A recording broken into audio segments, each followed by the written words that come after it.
You two are ready. Could you talk through what you've built? Yeah. So loosely, it's built off of Wii Bowling.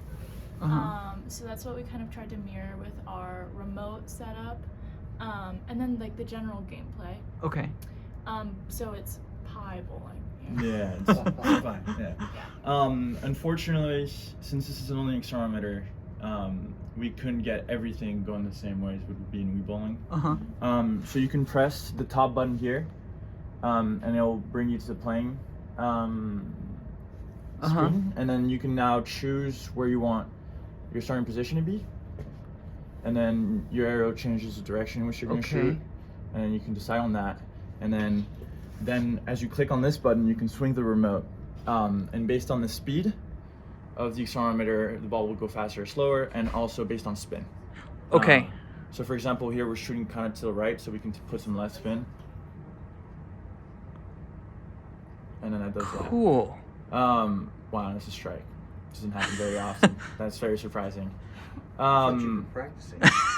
Yeah, but I'm not gonna lie, I've never hit that before. Well, actually, maybe one time. And then you score, and so there's 2 players here. So if you hit a strike, obviously it goes to the next player, same frame, and then we also support frames. So if you don't hit all the pins, but then you hit all the pins on the second round, that's a frame. And then it goes all the way to frame 10 once you finish. Neat. Yeah, and then we also have some. So you're getting some indication of ball speed from the accelerometer. Are you using the gyro to get the spin? That's right. So we're only using gyro data, and so how we're doing is we're kind of estimating the arm length of the average human to be around 70 centimeters. Okay. Mine obviously is a bit longer than that, so it's not fair really. But and then we get the average speed coming out from that, and then that's what we display. Okay. And then in terms of the physics related to this spin, we calculate in radians per second, and then we output here. And then in the physics engine, we update the Vy velocity based on that spin. With the spin constant factor. Okay. So we'll do one physics engine step, and then we'll update the position of the ball and the pins, and then we'll do these over and over until there's a pin collisions, and that's also why it looks kind of janky around the pin collision. It's because we need to race every time, and it tends to be a bit of a lag. So just to confirm I'm understanding, you're using the gyro during the swing, and the one dimension, you're making an assumption about arm length to get tip velocity. That's right. And then you're using the other dimension to get the spin of the ball. That's right. And it looks like you've got gutters implemented. Yeah, exactly. As well. So, I'll put some left spin on that one as well. Yeah. And then boom, it's in the gutter. Okay. And it won't come out, and that's a 0. Very nice. Yeah. And so in our development, we ran into a lot of UDP issues. That was one of the key that was things. mostly the biggest issue. Because that's where we're getting all of our IMU data to the other PQW. Yeah. Okay. Yeah. Okay. Exactly. And so there's 3 type of packets we sent. All of them have 6 numbers, or 7 numbers really, because there's a timestamp and then the accelerometer data. This one just sets the time value to -1, -2, or the actual time at which it was sent, depending on what kind of button press you want. Okay. We noticed that this wasn't actually necessary, but nonetheless it's done, and then that's how it differentiates on the receiving side if it's one of the button or the other. Okay. Neat. Yeah.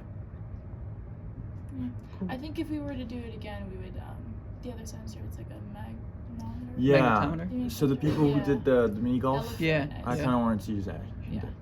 That would have been That's interesting. work they had to put magnets Yeah. in between. Yeah. That's a little harder to do with this. But that would be kind of a lot like the actual Wii setup where they have like the sensor in the front that orients where you are to it. So that would be kind of like another next step. But you've got you sort of solved the problem by adding a timing element to the game. Exactly. Which I think is a nice way to do it. Yeah. And then the spin looks nice. The trajectories of the ball seem, realistic. How did you model the spin? So the spin, we could take the rotation in radians per second, and then actually in the physics engine, we have, when we update the location of the ball, we also update the Vy velocity of the ball. and then there's a constant factor times essentially the spin. It pushes it to the side. Yeah, it pushes. Yeah, so it increases, decreases the VY velocity based on whether you want it to go up or down, and the kind of spin you put on it. And yeah. Really nice. Yeah. So you said you had some UDP issues? Yeah.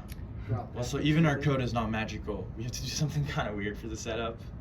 Yeah, we have a hard time pairing a lot of the time. So to really ensure that they're fully paired, we have to use I think it's your code, I think it's a UDP receive send code to really make sure the IP addresses are right and correct, and that's kind of our first initial step. Okay. Usually. Yeah. Okay. So one's a station, the other's a AP. That's Yeah, right. they're not. Only one's sending, only one is receiving. It's never switches. So there's a couple of things. One is the range in this room is not wonderful because of all of the Wi-Fi interference. Yeah. And did you change channels or do anything fancy like that? No, we did No, not. we did not. I didn't even know We this. stayed very simple. Yeah. And the other thing is, which is documented but hard to deal with, is that the antenna for this baby is in the plane of the board right there. Mm-hmm. And if it's over the whiteboard, it shorts the antenna. So the antenna has to stick out over the end of the whiteboard. That is not a variable. It is actually documented, but it's hard to find. Okay. Yeah. But in any Okay. case, Yeah. you got it working great. Yeah. Yeah. Yeah. Yeah. Cool. Thank you both. That's really nice. It's Thanks, really Josh. nice.